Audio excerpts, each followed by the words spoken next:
Now, Nottingham Forest made 18 signings so far this summer. Could there be room for a few more before the window shuts this evening? Well, we can hear from head coach Steve Cooper right now. Disappointing result last night, obviously. Will there be any incomings today on deadline day to cheer you up? I think so, and I hope so. So nothing at this moment to say to you in terms of confirmation. You know, things are going on, and obviously there can be a little bit of a scramble on deadline day, not just for us, for any clubs. But yeah, we're certainly trying to do a few things. Some might come off, none of it might come off. So we'll wait and see. But we're trying, that's for sure. In terms of incomings, can you put a number on it? No, I can't. No. Listen, if there is, it's only going to be a couple, of course. You know, lots quite rightly been said about the amount of signings we've made already. It's been a unique transfer window for sure. You know, I understand and accept that, but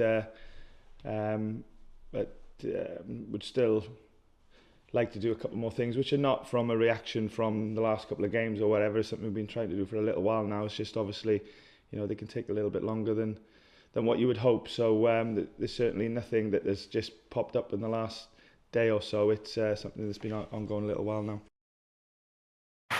There we go. Interesting, isn't it? I'm desperate to get a manager's perspective on this one. 18 signings, maybe even more to come. I mean, just sorting out parking spaces at the training ground is a tricky one. Learning all their names. What coat peg do they use?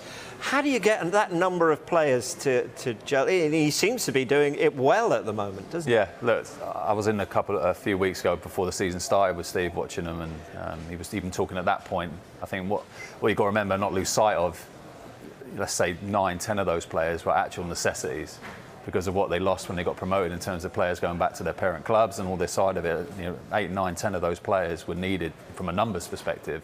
So it is a large number. He even talked at that point about not losing the cohesion and the spirit that they got, but the way the atmosphere was there when I was in there, and they already had new players that were coming in at that time. It looked a great environment to be in, and I think when I watched the Tottenham game at home with that spirit and the cohesion for so many different players, I thought the actual cohesion of the team, the way that they play was superb. So I think he's doing a great job with it. And yeah, there'll be results like last night to be expected a little bit, but I think with him and the way he is and the environment he's got there within that club, I think with these players that they're bringing in, I think the key will be the cohesion of the team, which I think he's getting very, very well at the moment. That's the dream for a manager, isn't it? Just going in, almost ripping it up and just creating exactly what you want. Yeah, he was worried about it. Of course he was. He was fully aware of, you know, bringing in so many players. But he's a really top coach and a smart guy. And like I said, the environment set there will give it the best chance to be cohesive. So going in there and seeing it, and then seeing how they play at the moment at the start of the season, I think that's working at this moment in time. So he's probably thinking bring a few more.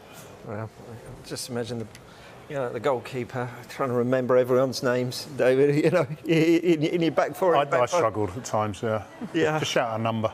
Yeah. Hope they remember their number. That's right, Darren. I struggle as well.